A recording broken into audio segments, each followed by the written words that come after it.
1. 독립적이고 생활력이 강한 여성의 의미. 결혼 전 나는 혼자서도 잘 살고 독립적이고 연약하지 않은 여자여야 할 것 같았다. 그리고 남자 따위 필요 없는 여자인 척 그렇게 살아왔다. 그게 뭔가 더 도도하고 매력적이라 느꼈던 것도 같고, 또 연애할 때는 그런 여자들도 제법 인기가 있는 것도 사실인데 결혼 생활은 묘하게 뭔가 다르다는 걸 느꼈다. 일단 아무리 내가 나는 남자 없이 잘 살아 하며 살았대도 그래도 결혼을 했고 집에 남자가 있는데 남편보다 더 힘쓰고 살 줄은 몰랐다.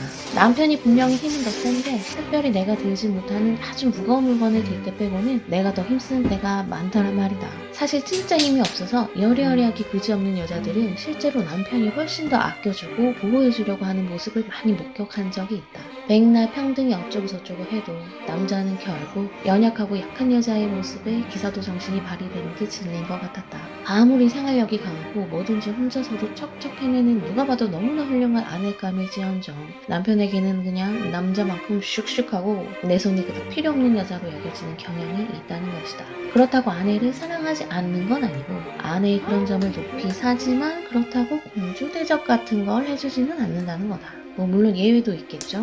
보통의 경우도 연애 때는 그랬을지언정 결혼 생활에서는 일상생활 속 내가 힘쓰는 모든 게 약간 당연시 되어버린다. 뭐 그래도 내가 할 수 있는 건 하면 되지. 그게 뭐 억울한 일도 아니고 그렇잖아. 딱히 공주 대접이 받고 싶었던 것도 절대 아니었고 말이야. 근데 힘든 일은 내가 훨씬 많이 하는데 뭔가 사랑과 이 아낌은 저 여리여린 여들이 더 받고 있는 것 같잖아. 그런 여자들을 본 후 뭔가 신선한 충격을 받은 나는 뭔가 조금 잘못된 것 같은 느낌을 받으며 나도 연약한 척을 한번 해보려 그 여인들이 취재하다시피 했다. 그녀들은 웬만해서는 택배를 스스로 집안으로 들이지 않았으며 집안에 소소하기 힘든 일들, 뭐 가구를 옮긴다든지 무거운 수박을 잡는다든지 손대기 싫은 화장실 청소를 한다든지 수리를 위한 간단한 공구 사용이나 전자제품을 설치하거나 붙이는 일, 심지어 새우 껍질을 까거나 고기를 써는 일까지 이런 건 대부분 남편의 도움을 받고 있었다. 나란 여자는 자칫 이해가 되지 않는 상황도 많았지만 그녀들은 실제로 진짜 힘이 들어서 그것들을 할 수 없는 지경이었고 그녀의 남편들은 마눌린 부서질세라 당연하게 그런 것들을 해주고 있었다.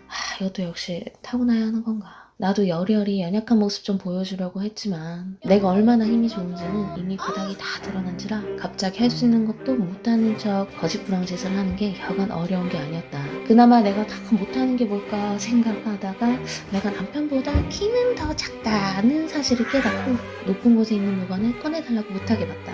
사실 의자나 스태프에 올라가면 그만이었다만 혹시나 그냥 한번 부탁해봤다. 그런데 겨우 그 부탁 하나에 자신을 스스로 오빠라고 칭하며 거들먹거리는 남편의 모습을 보고 우습기도 했으나 아차 싶기도 했다. 남자는 남자의 자리를 남겨두고 남자의 행세를 할 수 있게 기회를 주는 것이 아내의 지혜로운 여우짓이라는 걸 사실 어느 정도는 알면서도 성질이 매우 급하고 내가 손수 다 해야 직성이 풀리는 이 성격 탓에 혼자서도 척척 간혹 낑낑대며 했던 일들이 사실 난 곰을 자처하고 있었구나 깨달았다. 다 곰이었구나. 나쁜 건가? 아니 고마운 줄 알아야지. 모른다. 남자는 잘 모른다. 죽기 전에 철들면 할까. 뭐 그래서 요즘은 남편한테 남자 행세를 할 기회를 여러 번 줬더니 나도 한결 편해지고 남편도 싫어하지 않다는 말이지. 물론 부작용도 있다. 남편한테 뭐 고쳐달라 이거 해달라 저거 해달라 부탁을 했는데 나보다 다 못할 때 보고 있는데 속이 뒤집어질 때 아니 그게 아니고 이렇게 하라고 라며 잔소리를 하는 순간 남편은 그럼 네가 하든지 라며 짜증을 내고 뭐 싸우거나 급한 마음에 진짜 내가 해버렸다가 너무 쉽게 해결이 돼버리면 남편의 기가 더욱 꺾이고 나는 다시 공주에서 이 군대 붕괴 같은 위치로 돌아갈 수 있다는 점을 주의해야 한다. 이렇게 남편을 다루는 법만 몰랐던 건 아니다.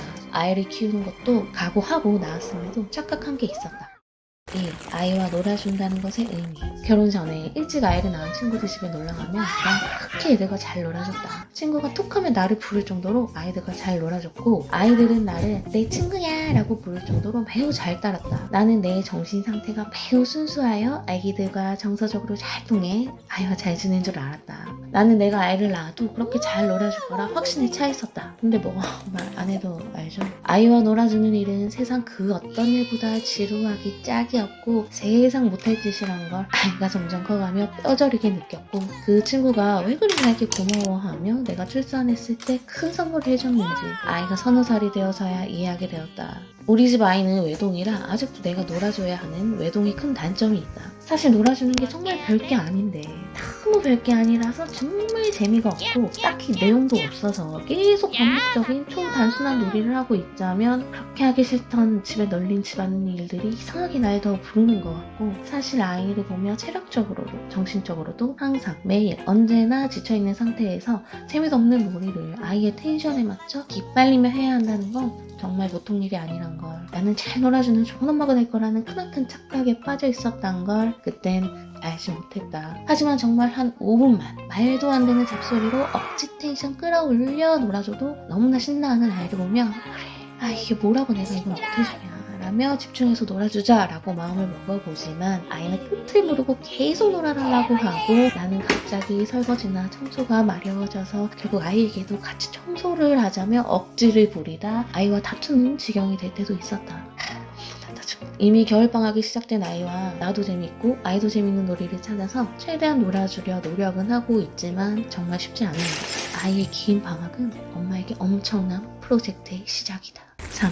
너희의 휴일은 나에겐 초과 근무일.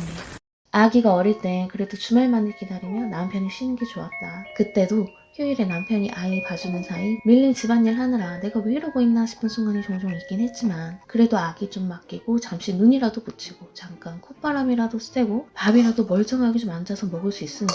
근데 아이가 점점 커갈수록 공휴일은 더 피곤해지기 시작했다. 어디 놀러갈 계획이나 있으면 모르겠는데 그저 집에 있는 날에는 삼시세끼는 기분에 하루 종일 집을 어지르는 통에 개수대도 만땅이요, 쓰레기도 만땅이요, 집안일이 끝이 없이 밀려드는 기분. 니들은 휴일인데 나는 휴일이 없어요. 어제 하던 거 여전히 오늘 또 해야 해. 아니 더 많이 해야 돼. 이래저래 하루를 보내고 나면 딱히 푹 쉰 것도 아니고 안 쉰 것도 아니고 소중한 주말에 개떡같이 보낸 것 같아 시간 낭비한 것 같은 찝찝함. 그래서 나도 주말에는 쉴 거라고 손을 놔본 적도 있었지만 월요일 아침부터 폭격 맞은 집만이 날 반겨줄 뿐이었다. 전업주부로 살며 결혼 전 그렇게 손꼽아 기다리던 공휴일은 그저 피곤한 날이 되어버렸다. 대신 그렇게 싫던 월요병이 싹 사라지고 월요일을 기다리게 되었다. 그렇다. 주부의 시간은 보통의 직업군과는 좀 다르게 흘러간다. 언제나 아이와 붙어 있다가 아이가 등원을 시작하면서 5년 만에 처음으로 집에서 고요함이란 걸 느껴보았다. 평일이라 모두 출근 등교한 아파트는 매우 조용했고 전업주부들은 각자의 집에서 혼자 집안일을 하던지 소소하게 자유를 누리는 시간이 주어진다.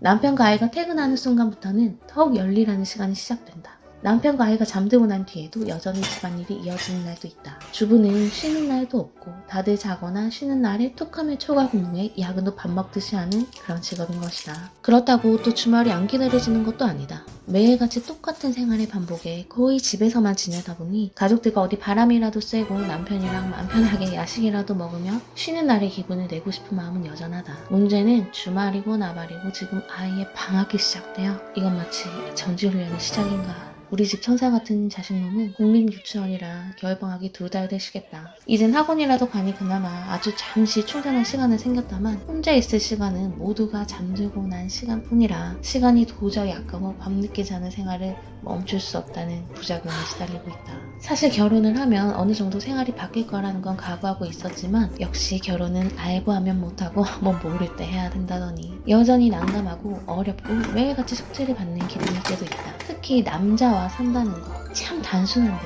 이상하게 이해하기 어려운 남편과의 관계나 나 안 저랬는데 라는 생각이 계속 들게 하는 아들을 이해하는 것. 결혼 생활은 매일 새로운 미션과 숙제가 주어지는 인생 게임인 것이다. 몰랐던 것들을 알아가고 배우며 성장하게 해주는 결혼 생활. 감사하다고 해야 할까나.